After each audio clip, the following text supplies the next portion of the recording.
Hello, and welcome to our week one video, a roundup of some of the comments and activities that have been going on in this first week of the MOOC.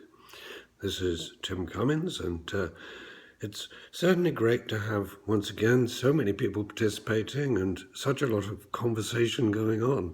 I'm going to first of all touch on a few of the interesting comments that were made during the week. One of the participants made the observation that is it really that simple buying paper clips? And they were referring to one of the videos in which the acquisition of paper clips had been used as an example of a commodity type contract where you didn't need a relationship. And they were challenging that view and saying, well, surely you still need a relationship and maybe there are other things you can do. And I must say, I think that's absolutely right. I think the diversity of approaches that we can actually have to the acquisition of just about anything is growing quite considerably. So let me give a couple of examples of where that market for paper clips might go to.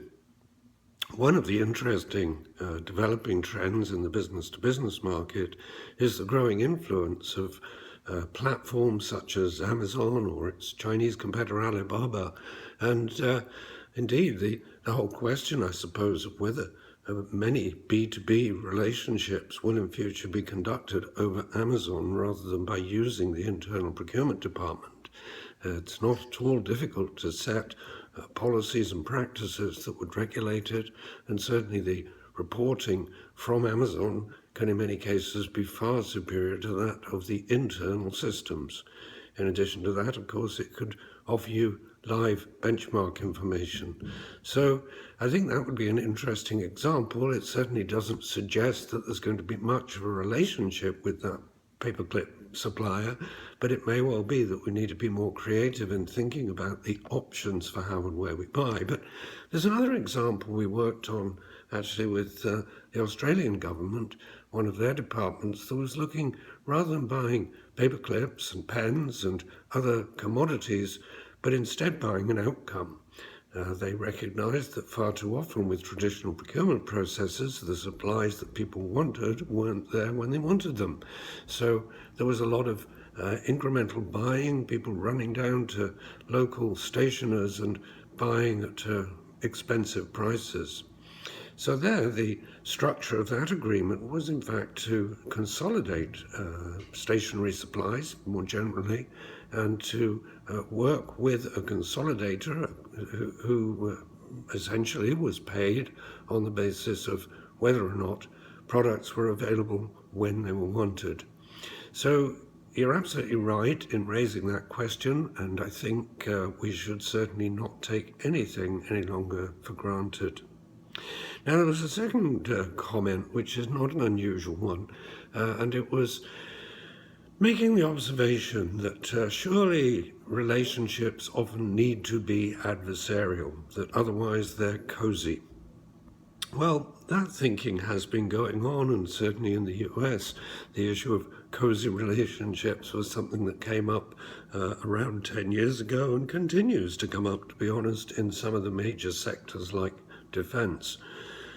But I think there's a fundamental issue there, which says there are many other variants on the way that relationships can be. It isn't that they're either cozy or adversarial. And I think sophisticated organizations are thinking much more about how do you facilitate and ensure that the right conversations are held, that those tough conversations that address and tackle some of the challenges associated with performance are raised in a considered forum, not either ignored, i.e. the cozy relationship, or turned into confrontation.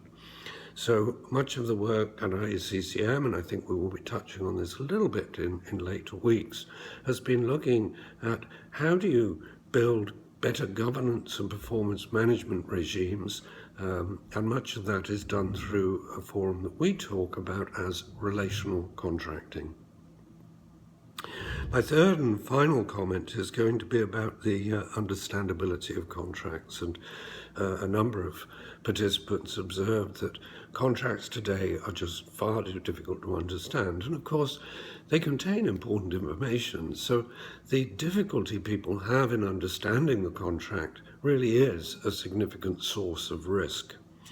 Now, that can be addressed, of course, through contract redesign, and we will be, and have been, I think, covering that topic.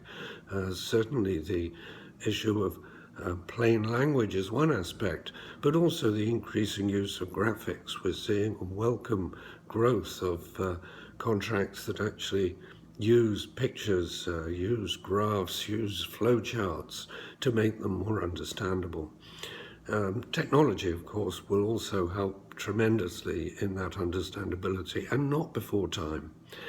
One of our studies last year told us that 88% of business users find contracts either difficult or impossible to understand. So this is something that we really shouldn't tolerate.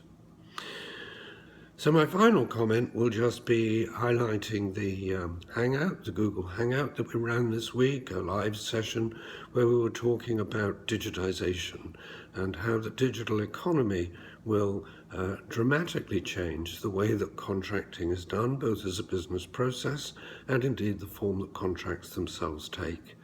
I hope that many of you had the chance to watch that particular Hangout, but if you didn't, I would suggest you do. It really is a time of tremendous and dramatic change in the world of contracting, with artificial intelligence, natural language processing, blockchain technologies, and others really beginning to intrude now and fundamentally change the way that this can be done. Moving contracting from essentially a medieval artisan activity into a true modern-day digital process.